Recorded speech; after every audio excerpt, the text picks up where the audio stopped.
Hey everyone, it's Aislinn here, and this is my January wrap-up. So I read 4 books in January and DNF'd one. I'm just going to get right into them. So not a whole lot to talk about here. So I'm going to give my opinions on the books as I go rather than filming a separate review video just because I didn't read a whole lot. First book I read was Muse of Nightmares. This was also the book I DNF'd. Did not bode well for the start of 2020, let me tell you. I really enjoyed Strange the Dreamer when I read it in December. I was interested in to see where it would go, because some shocking things happened. Then, especially at the end. So I picked up Muse of Nightmares right away. And I did not like it. I did not like the characters. I did not like the romance. The writing was just as good as Strange the Dreamer. I can't fault the author of that. But there were some things in that book that were definitely triggering for me. The romance being a huge one. I'm not going to spoil it. Just state why in the video. If anyone has a question, of course, they can post in the comment below, and I will answer it there. So beware spoilers if you are reading my comment section. So that was basically that. I read, I believe it was the first 60 pages, and it lost me. It absolutely lost me, especially that romance. And then I did skim read to about another 100 pages just to see if it got any better, and if anything caught my interest that was like, oh, hey, maybe I want to read more detail to get to this point so I can continue on, and nothing did. So I ended up just sending it back to my library and not finishing it. The second book I read for January, which was almost a DNF. It wasn't a DNF, but it was very, very close. My January did not start off very well. Was Heartless by Marissa Meyer. I love her Lunar Chronicles. So I had actually bought this one right after reading the Lunar Chronicles. It's been on my shelf for ages because I'm not the biggest Alice in Wonderland person. It's not my favorite fairy tale. But I thought I'd give it a try, especially because I liked her Lunar retelling so much. I thought maybe this would, kind of give me something to go on. And I had read one other Alice in Wonderland retelling that I did enjoy, even though I overly don't enjoy Alice in Wonderland. And no, I read it, I finished it, I did not enjoy the majority of it.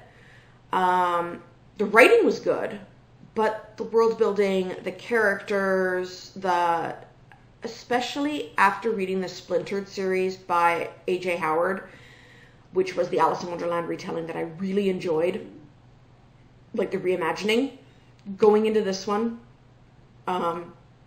it was very, very difficult read. I did finish it. I'm going to recommend it if you're an Alice fan. If you're not an Alice fan, ignore this one. It's not worth it to me. It's probably going to go to my library. I'm sure someone will enjoy that one. Then the three other books I read were, okay, so the 3 other books I read were Zenith by Sasha Alsberg and Lindsay Cummings. That one was okay. It wasn't epic. It was a typical YA sci-fi book. I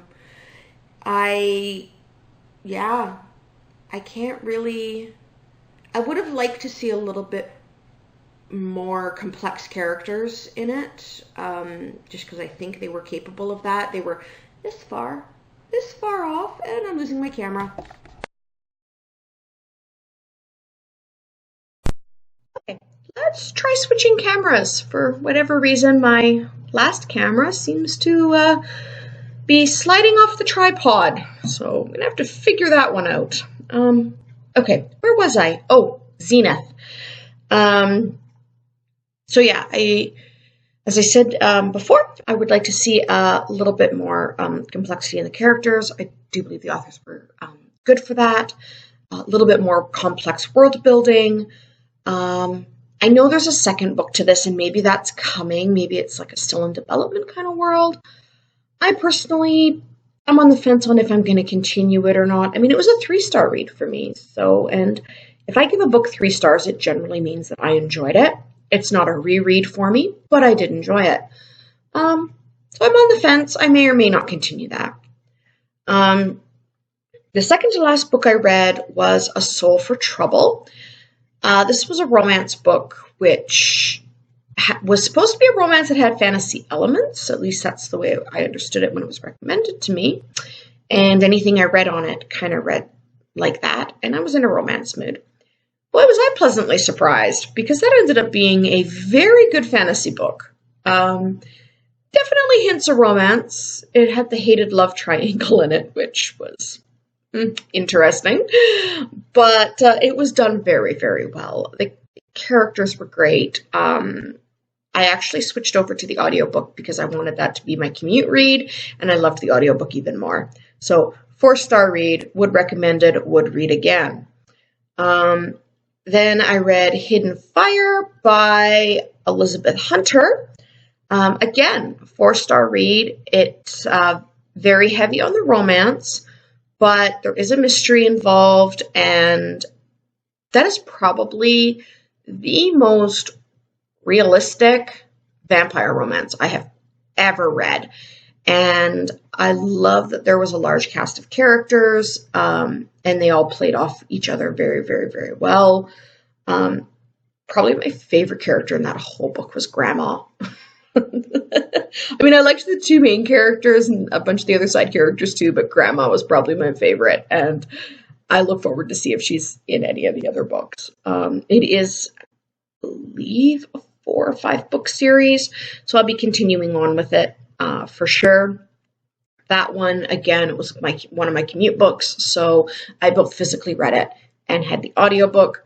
Going forward, I'm probably going to keep the audiobook because the voice actress did such an amazing job at very distinctly differentiating the characters and their accents. I do think some of her accents were weaker than others, but you know what? She can't be expected to know every accent in the world. That would be impossible. But for what she did know and what she did do, incredibly good. So, yeah, that is my January wrap-up. I did not have time to make any kind of TBR for February, so there will not be a February TBR video. I did start a few books in January that I hope to finish in February, but for now, there's not really any set plans for February. My February is looking to be just as insane as my January, so I don't even know how much reading I'm going to get done. But anyway, that's it for the wrap-up. Bye!